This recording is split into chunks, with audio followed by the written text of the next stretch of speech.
Gesto, seu podcast genial de resumos, resenhas, ampliar seu repertório intelectual.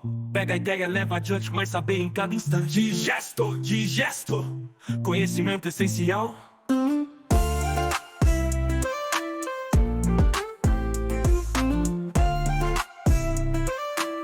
Conhecimento essencial de podcast genial de resumos, resenhas. Olá pessoal, tudo bem? Bem-vindos! Hoje a gente vai mergulhar de cabeça num assunto que está em todo lugar: inteligência artificial. E para guiar nossa conversa, vamos usar as ideias da obra de Dora Kaufman. A ideia aqui é bem direta. Vamos separar o que é coisa de cinema do que é a realidade, entender como a IA já está no nosso dia a dia e, o mais importante, pensar qual é o nosso papel nisso tudo, especialmente como educadores. Como a gente garante que essa tecnologia venha para somar, para aumentar o nosso potencial e não para tomar o nosso lugar? Ok, para começar, olha só que genial essa frase do físico Richard Feynman. Ele nos convida a pensar de um jeito diferente. Sabe, quando a gente pensa em IA, logo vem à cabeça uma mente eletrônica que imita a nossa. Mas o Feynman nos dá um alerta. Inovação não é imitar a natureza, é chegar no mesmo resultado por um caminho totalmente novo. Um avião não bate asas como um pássaro, mas ele voa. Com a inteligência artificial, a lógica é a mesma. Ela não pensa como nós. Ela processa informações de um jeito completamente diferente para fazer coisas que antes só o nosso cérebro fazia. Ter essa distinção bem clara é o primeiro passo fundamental para a gente entender o que a IA é de verdade e o que ela não é. E é exatamente aqui que a ficção científica, por mais incrível que seja, acaba nos confundindo um pouco. A gente cresceu vendo filmes, lendo livros, pensamos no monstro de Frankenstein que ganha consciência, nos robôs de Matrix que se rebelam, ou na assistente virtual do filme Ela, que desenvolve sentimentos. Tudo isso cria na nossa cabeça um mito muito poderoso, o da máquina superinteligente que tem vontade própria e pode se virar contra a gente. É uma história fascinante, claro, mas essa visão distópica nos afasta muito da tecnologia real que temos em mãos hoje. Então tá, se não é o exterminador do futuro, o que é a IA na realidade? A IA que a gente usa hoje, que movimenta a economia e muda a sociedade, é, na sua essência, matemática. Pura e simples. Ela não tem consciência, não tem sentimentos, não tem planos secretos. O superpoder dela é outro, é encontrar padrões numa quantidade de dados que a gente nem consegue imaginar. Pense nela como uma ferramenta matemática super sofisticada, mas no fim do dia, quem continua decidindo o que fazer com essa ferramenta, quem dá a direção, somos nós, os humanos. Para a gente organizar as ideias, vamos pensar na inteligência artificial como um grande guarda-chuva.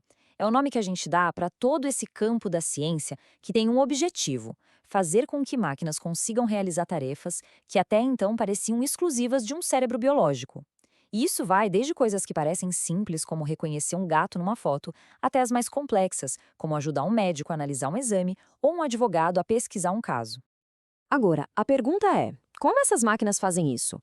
É aí que entra um conceito fundamental que está debaixo daquele guarda-chuva: o aprendizado de máquina, ou, como a gente mais ouve por aí, machine learning. Antes, um programador tinha que escrever cada regrinha passo a passo. Com o machine learning, o jogo muda. Em vez de dar as regras, a gente alimenta o sistema com uma montanha de dados, de exemplos, e a partir daí o algoritmo aprende a identificar os padrões sozinho. Ele basicamente gera o próprio conhecimento para poder fazer previsões sobre coisas novas que ele nunca viu antes. E o motor por trás dos avanços mais incríveis que a gente tem visto na última década é o Deep Learning, ou aprendizado profundo. Pense nele como um tipo super potente de machine learning. A técnica usa uma arquitetura inspirada no nosso cérebro, chamada de rede neural artificial.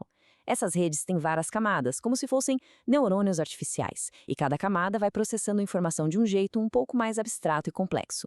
O grande marco foi em 2012, quando uma rede neural profunda ganhou uma competição de reconhecimento de imagens e todo mundo percebeu que a era da IA tinha de fato começado. E para não restar nenhuma dúvida de que isso tudo não é o futuro, mas sim o presente, é só a gente olhar para o nosso celular. Quando o Waze te manda virar numa rua desconhecida para fugir do engarrafamento, isso é IA. Quando você digita tudo errado na busca do Google e ele magicamente entende o que você queria, também é IA. As recomendações da Netflix e do Spotify que parecem ler a nossa mente, adivinha? E claro, as assistentes virtuais como a Siri e a Alexa, tudo isso é inteligência artificial em ação, otimizando a nossa vida de um jeito que já virou completamente normal. Certo, agora que a gente já tem uma base do que é a IA, precisamos entrar num dos assuntos mais críticos e complexos, o viés. Existe uma ideia muito perigosa de que, por ser uma máquina lógica, a IA seria neutra, livre de preconceitos. Mas isso é um grande engano. Na verdade, como a IA aprende com dados gerados por nós, por nossa sociedade, ela pode não apenas reproduzir, mas também amplificar os preconceitos e as injustiças que já existem no nosso mundo. Olhem só para este número, 84%. É impactante, né?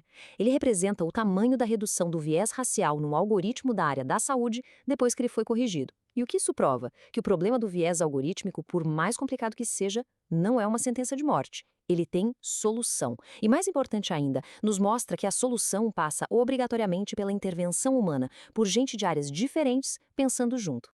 Vamos entender o que aconteceu nesse caso. Tinha um sistema de IA muito usado nos Estados Unidos, da empresa Optum, que queria identificar quais pacientes precisavam de mais cuidados. A lógica dos desenvolvedores foi: quem gasta mais com saúde precisa de mais cuidado. Parecia fazer sentido. O problema é que a realidade é mais complexa.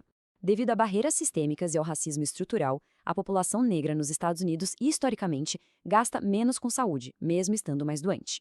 O resultado? O algoritmo começou a subestimar sistematicamente a necessidade de cuidados para pacientes negros, criando uma discriminação invisível. E aqui está o ponto crucial de toda essa história. O algoritmo não era racista. Não tinha uma linha de código dizendo para tratar pacientes negros de forma diferente. A falha foi humana, foi social. Foi a falha de pegar dados de um mundo desigual e escolher uma variável errada, o custo, para representar saúde. A máquina simplesmente aprendeu com um mundo imperfeito e, sem um olhar crítico por trás, entregou um resultado que amplificou essa imperfeição. E como isso foi resolvido? A distorção só foi descoberta porque pesquisadores de outras áreas, fora da bolha da tecnologia, olharam para os resultados e estranharam. A correção veio da colaboração, da troca de ideias, que levou à escolha de novas variáveis mais ligadas à saúde de fato do que aos gastos. Isso nos ensina uma lição fundamental: tecnologia, por si só, não resolve problemas sociais. Para construirmos uma IA justa, precisamos de diversidade nas equipes. Precisamos de especialistas em ética, sociólogos, humanistas, trabalhando lado a lado com os engenheiros.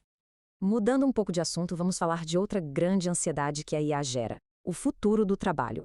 E o que a gente vê hoje é um verdadeiro paradoxo. De um lado, o medo do desemprego em massa por causa da automação.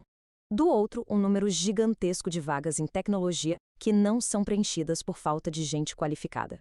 O Brasil, por exemplo, vive exatamente isso. Taxas de desemprego altas e, ao mesmo tempo, um déficit de centenas de milhares de vagas na área de TI. Mas o que explica esse cenário? Bem, a IA é excelente para automatizar tarefas que são repetitivas, previsíveis, que seguem um roteiro. Essas funções, sim, estão em risco.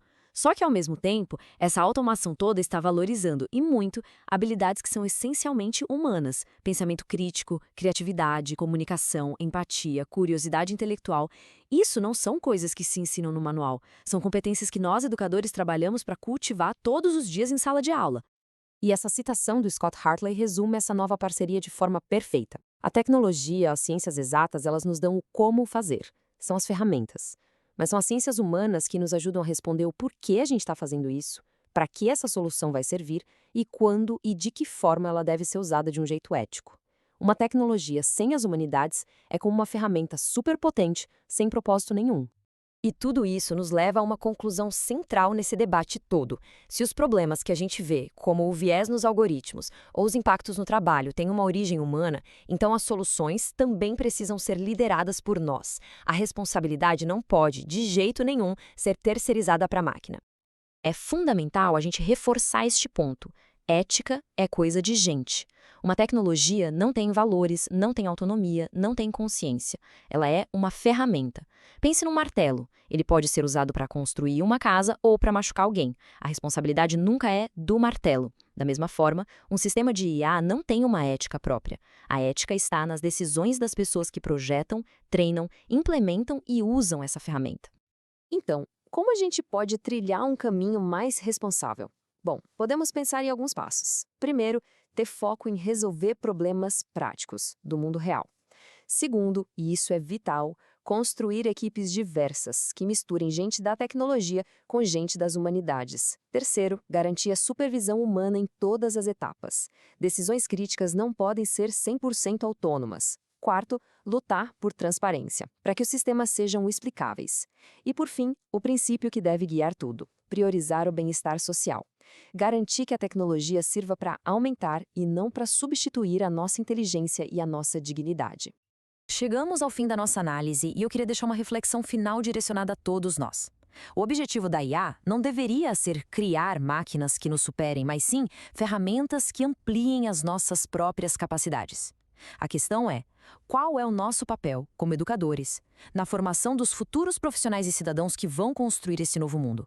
Como a gente garante que eles tenham não só o conhecimento técnico, mas também a sabedoria, a ética e a visão crítica, para garantir que a IA seja uma verdadeira parceira na jornada humana?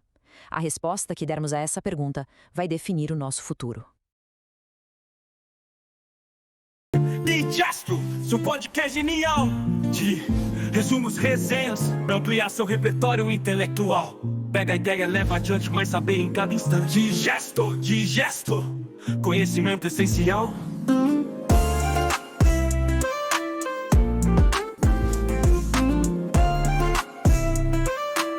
Conhecimento essencial.